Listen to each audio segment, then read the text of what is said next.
안녕하세요, 이현우입니다. 템파베이 레이스의 최지만이 한국인 메이저리그 최초로 포스트 시즌 챔피언십 시리즈에서 홈런을 때려냈습니다. 최지만은 휴스턴과의 아메리칸 리그 챔피언십 시리즈 5차전 5번 타자 겸 1루수로 출전해서 8회 극적인 동점 홈런을 포함해 2타수 2안타 2볼넷으로 4출루 경기를 만들어냈는데요. 아쉽게도 팀이 9회 코레아에게 끝내기 홈런을 맞고 3대4로 패하면서 빛이 발하고 말았습니다. 최지만은 올해 포스트 시즌 10경기에 출전해서 2홈런 4타점, 타율 2할 오픈 9리, OPS 0.930으로 맹활약을 펼치고 있습니다. 그러면서 정규 시즌 부진을 완벽하게 만회하고 자신의 가치를 높여가고 있는데요. 올 시즌을 마치면 최지만은 커리어 첫 번째 연봉 조정 자격을 얻게 됩니다. 현지에서는 최지만의 연봉 조정 액수로 약 600만 달러, 한화로는 18억 원을 예상하고 있는데요. 올해 최지만의 연봉은 85만 달러니까 이런 예상대로라면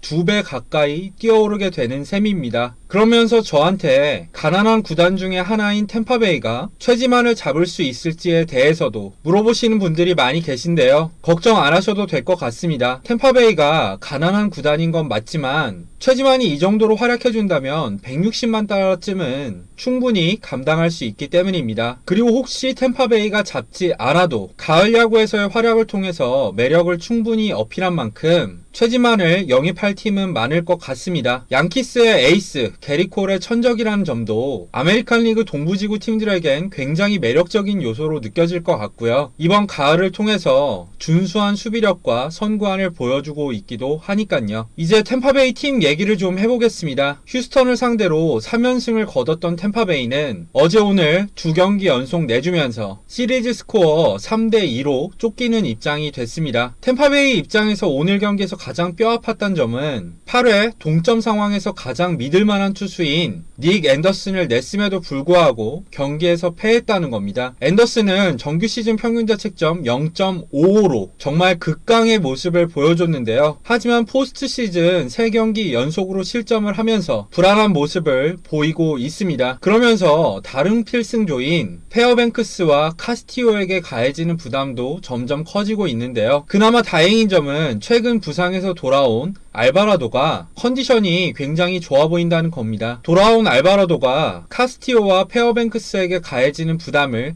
조금이라도 덜어준다면 템파베이 입장에선 천군만마를 얻은 셈이죠. 오늘 MLB 한마당에서도 얘기를 드렸지만 휴스턴 타자들은 높고 빠른 패스트볼에 강점을 가지고 있습니다. 그런데 템파베이 투수들은 대부분 강속구 투수들이고 패스트볼을 높게 던지는 투수들이거든요. 그런 면에서 상성이 조금 안 맞고 있습니다. 하지만 낮게 떨어지는 변화구의 위력을 극대화하기 위해선 높은 패스트볼을 완전히 안 던질 순 없겠죠. 템파베이 수뇌부가 이 부분에 있어서 어떤 전략을 가져갈지 궁금해집니다. 내일 템파베이는 포스트 시즌 1선발인 블레이크 스넬이 선발 등판 예정입니다. 스넬은 이번 가을에서 2승 1패 평균 자책점 2.87을 기록 중인데요. 역시 관건은 제구입니다. 스넬은 잘 던지다가도 제구가 흔들려서 크게 무너지는 경기가 종종 있었습니다. 이번에도 그렇게 해서 선취점을 뺏긴다면 지난 4차전, 5차전에서 그랬듯이 어렵게 경기를 끌려가는 상황이 될 수도 있습니다. 물론 템파베이의 감독 케빈 캐시도 이 점을 아주 잘 알고 있겠죠. 따라서 일단 선발은 스넬이지만 조금이라도 경기 초반 흔들리는 모습을 보인다면 페어뱅크스,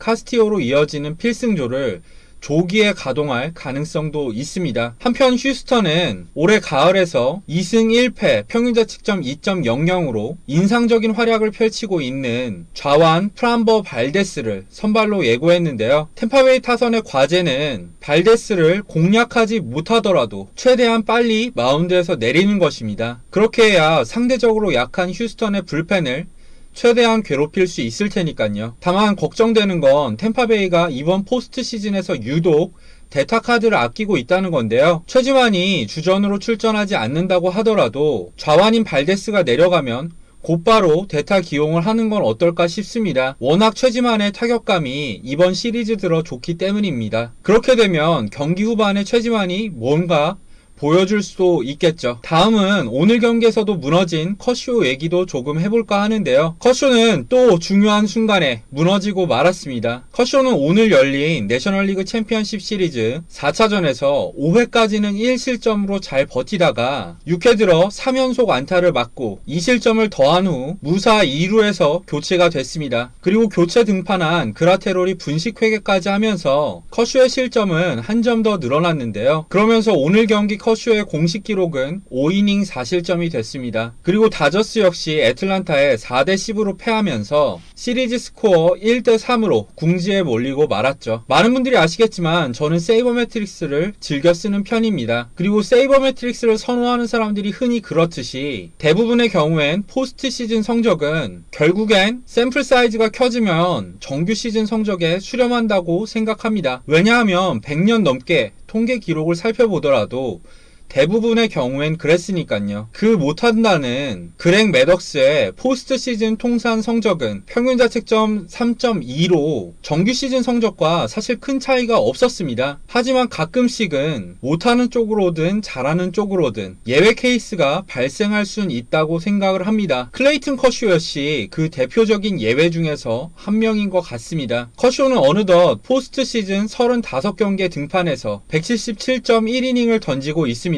그런데 포스트 시즌 통산 성적은 11승 12패, 평균 자책점 4.31에 그치고 있습니다. 물론 일반적인 투수라면 이 정도의 가을 야구 성적도 나쁘진 않습니다. 문제는 이런 성적을 거두는 투수가 바로 커쇼라는 거죠. 커쇼의 통산 정규 시즌 평균 자책점은 2.43밖에 되지 않습니다. 사이 영상을 3차례나 받았고 평균 자책점 1위만 5번, MVP도 한 번 받았던 선수입니다. 근데 포스트 시즌 평균 자책점은 4.31입니다. 정규 시즌 성적에 비해서 거의 2점 가까이 높습니다. 게다가 커쇼가 더 최악인 이유는 중요한 경기일수록 못한다는 건데요. 커쇼의 디비전 시리즈 통산 평균 자책점은 4.02입니다. 지난해 5차전에서 백투백 홈런을 맞아도 이 정도거든요. 근데 챔피언십 시리즈에 가면 4.84로 늘어나고요. 월드 시리즈 통산 평균 자책점은 7.36입니다. 이건 올해도 마찬가지인데요. 커쇼는 와일드카드 시리즈에서는 8이닝 무실점을 하더니 디비전 시리즈에선 6이닝 3실점을 하고 챔피언십 시리즈에선 5이닝 4실점을 했습니다. 부상으로 3차전 등판 걸은 거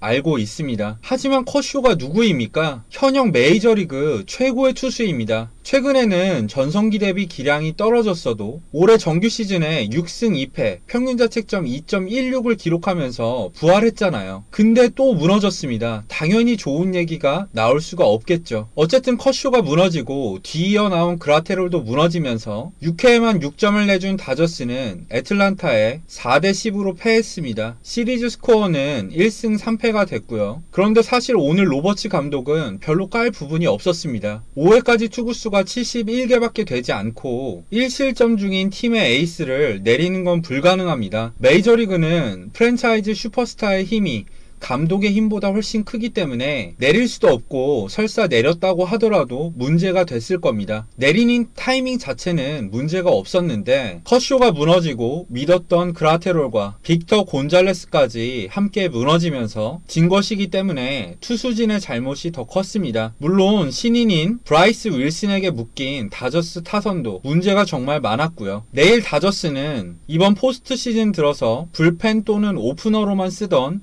메이를 선발로 예고했습니다. 과연 메이가 중압감을 떨쳐내고 호투를 펼칠 수 있을지 기대가 됩니다. 하지만 내일 경기를 이긴다고 하더라도 다저스가 월드시리즈에 진출하기 위해선 2연승을 더 해야 하는 상황입니다. 아무리 다저스의 전력이 세더라도 쉽지 않은 상황인 건 분명해 보입니다. 아쿠냐와 프리먼, 오수나 등 중심 타선이 살아나면서 애틀란타의 타선이 비로소 본 모습을 드러내고 있는 상황이기도 하고요. 오늘 마지막 소식은 기아 타이거스의 에이스인 양현종이 올 시즌을 마치고 해외 진출을 공식화했다는 겁니다. 이 부분에 대해선 어제 이현우의 MLB 플러스 칼럼을 통해서도 소개를 드렸었는데요. 저는 양현종이 올 시즌 평소보다 많이 부진했지만 부진의 원인이 구위나 제구가 아닌 체인지업 추구 메커니즘에 살짝 문제가 생겼기 때문이고 후반기 들어 그 부분을 고치면서 반등에도 성공했기 때문에 한번 기대해볼 만하다고도 생각합니다. 올 시즌 KBO도 워낙에 특수성이 큰 리그이기도 했고요. 그리고 올해 빅리그에 진출한 김광현이 3승 무패 평균 자책점 1.62로 맹활약을 펼친 점도 메이저리그 팀들이 양현종에게 관심을 가질 만한 이유가 된다고 생각하는데요. 류현진 진출 후 함께 2010년대 KBO 리그를 이끌었던 김광현이 성공을 했다는 건 좌완 투탑 가운데 하나인 양현종 역시 적응 여하에 따라서 충분히 활약을 펼칠 수도 있다는 뜻이기 때문입니다. 물론 스카우트적인 부분을 살펴보면 두 투수는 약간 특성이 다른 투수들인데요. 이 부분은 다음 영상에서 좀 더 보완해서 자세히 분석해 보도록 하겠습니다. 이번 영상은 여기까지입니다. 재밌게 보신 분들은 좋아요와 구독 부탁드리겠고요. 댓글로도 많은 의견 남겨주시면 감사하겠습니다. 그럼 지금까지 시청해 주셔서 감사합니다.